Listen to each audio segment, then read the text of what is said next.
Okay, I'm going to share my screen with you because we're continuing. There we are.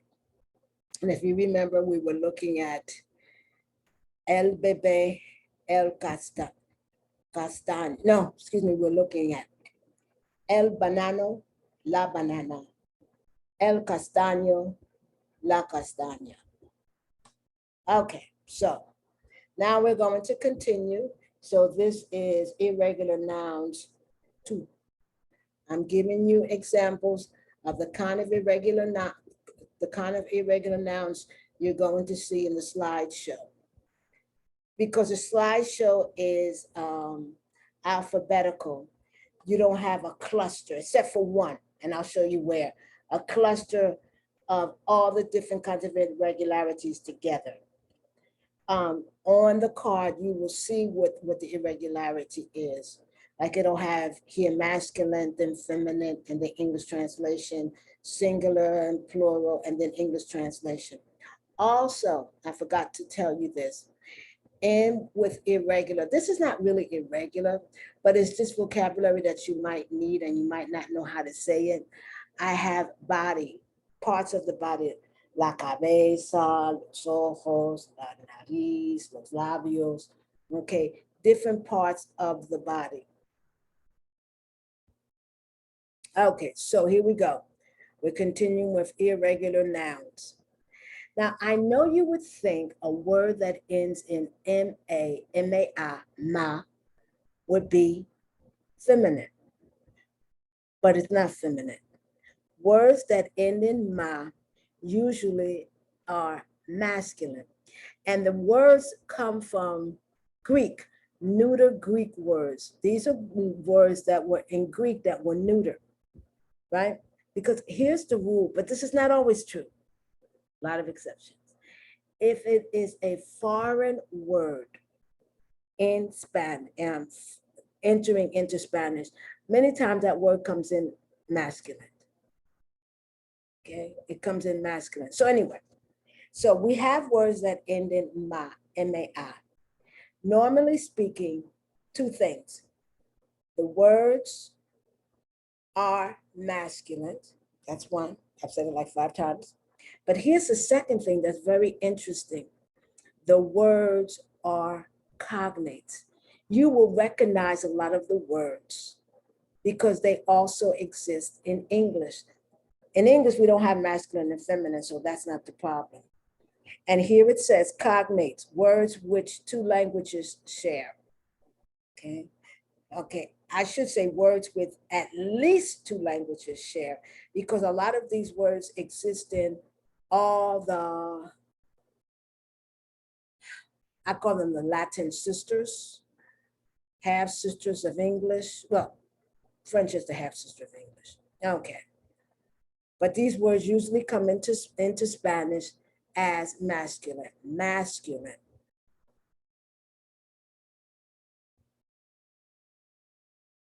But of course, there are exceptions.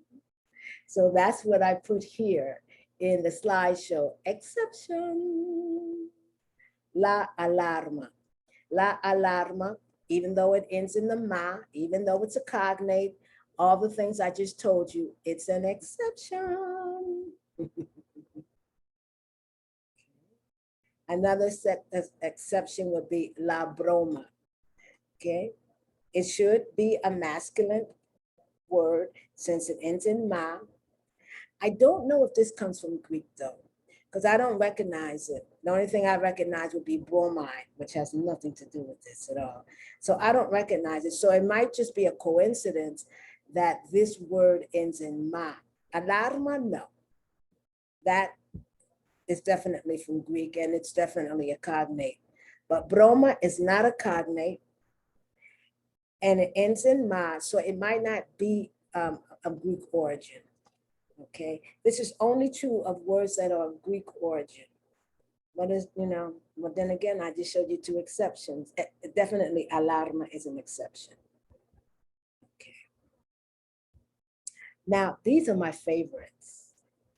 This type of exception. These are words. These are nouns that don't change. So you have capital, capital. But depending on the article you use, that's what the meaning is. It reminds me of homographs. Homographs are like read and read, R-E-A-D. And depending on the context, that's how you determine what pronunciation is in English, which is very difficult for non-English speaking people. You know, read and read, tear and tear. I have a whole book because one time I just went, I think I took about 6 months, maybe a little bit more, maybe a little bit less. And I wanted to know as many homographs. Homophones, not so much. You know, you're taught that in school, and I remember even learning that. But homographs, like I said, homophones, not so much. But homographs, homo means same, graph means writing. So words that are written the same, but depending on the context, are spelt, no, are pronounced differently. Read, read, tear, tear. You know, all letters, all vowels in English, all vowels in English are homographs because they all have same writing. The letter A, for example, is a letter A, but in the word H-A-T is at, hat. In the word H-A-T-E is a, hate. In the word B-O-A-T, it has no sound at all, right?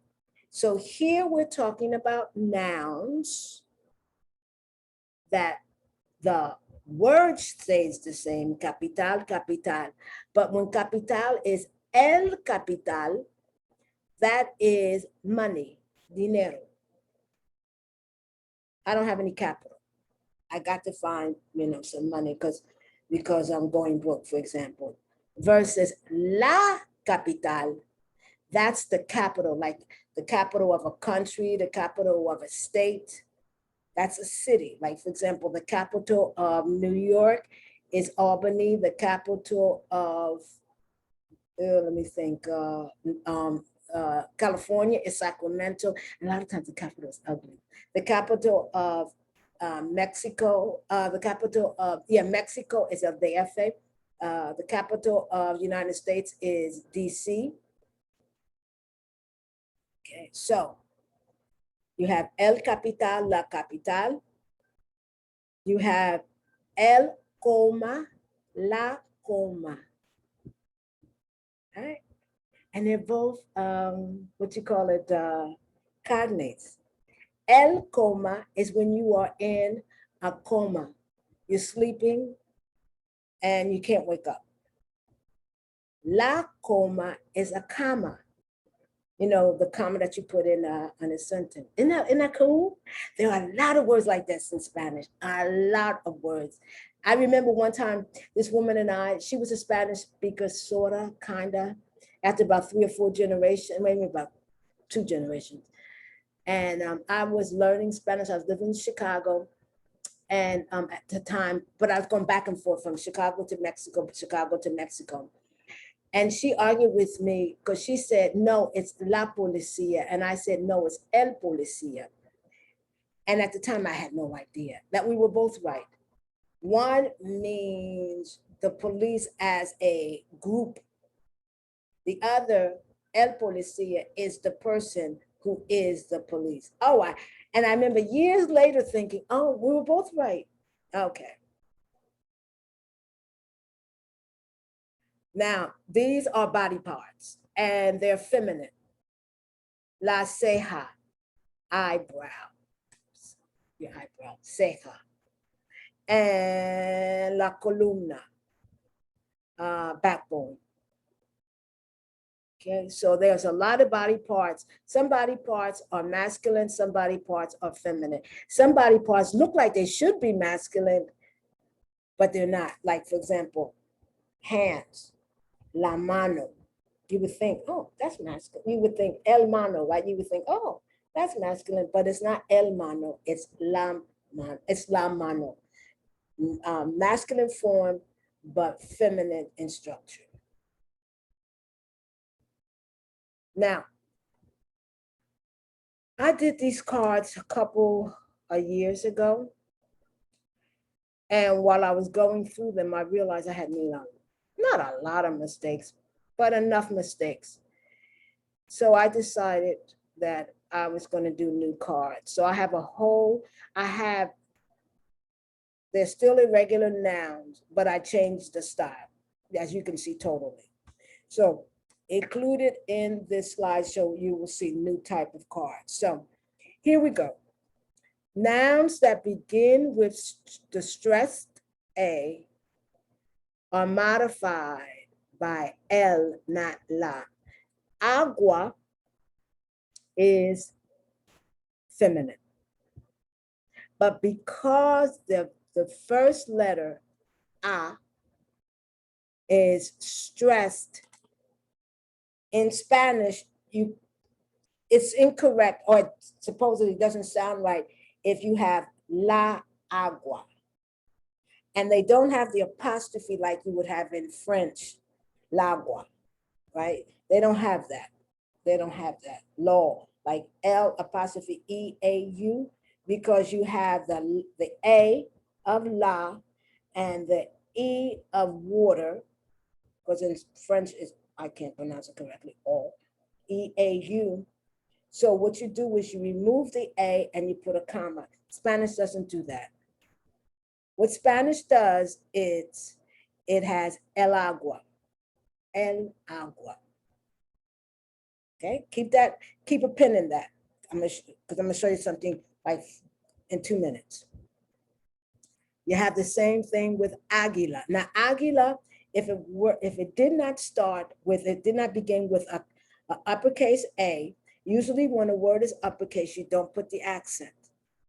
But the word, if this were lowercase a, you would put the accent over the A.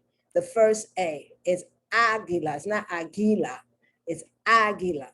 Okay. And it means eagle. But since that first A is stressed, that's where you have the accent, right? You can't say la águila. I mean, you can. Sounds fine to me, but Spanish. You come into a language and you accept the language as it is. You don't come into the language telling people how to do this and how to do that.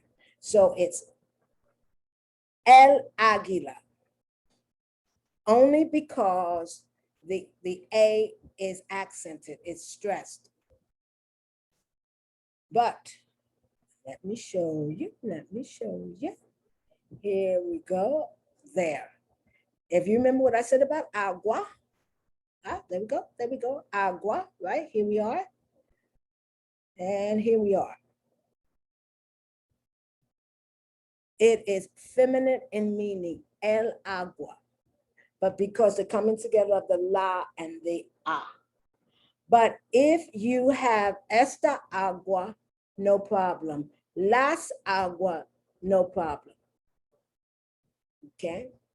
That only is true for the article, the definite article, el or la. But esta agua, this water, or las aguas, then the feminine form takes over. Same thing with águila. You have el águila. You see the accent on the a? But if it's this eagle, you say esta águila. Or if you say the eagles, you have las águilas. So you have to be careful. Okay. And then I think it's a repeat. No, it's nothing. So that's the type of irregular nouns you're going to be seeing. So I'm going to do a slideshow. It's over. It's like 300 and something. So I'm afraid that I'm going to have to. And I'm not going to talk during it because otherwise it'll never get through. If I explain every single word, just have the different categories, and then you'll see on the card itself which category it falls in. And I don't have to worry about how fast or how slow. Well, how slow, yes, because then it'll take forever. But how fast, because you can always stop it, copy down the information. So unless I want this video to keep going on and on and on, because I keep talking and talking and talking. I want to say thank you. If you find this video at any time helpful, I would appreciate if you could subscribe, so I can get as many. I'm heading for 1 million subscriptions. I know that's pie in the sky, but I've had pie in the sky before, and it's good.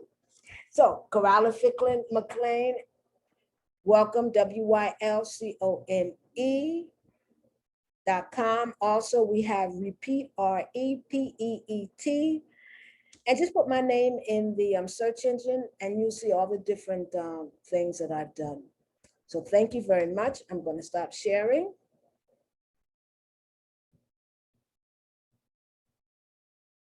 And I'm going to ask you to subscribe. You see my hair? My dreads are growing so long that I cannot keep them even in a bunch. Okay, so thank you very much. And hope to see you soon. Bye.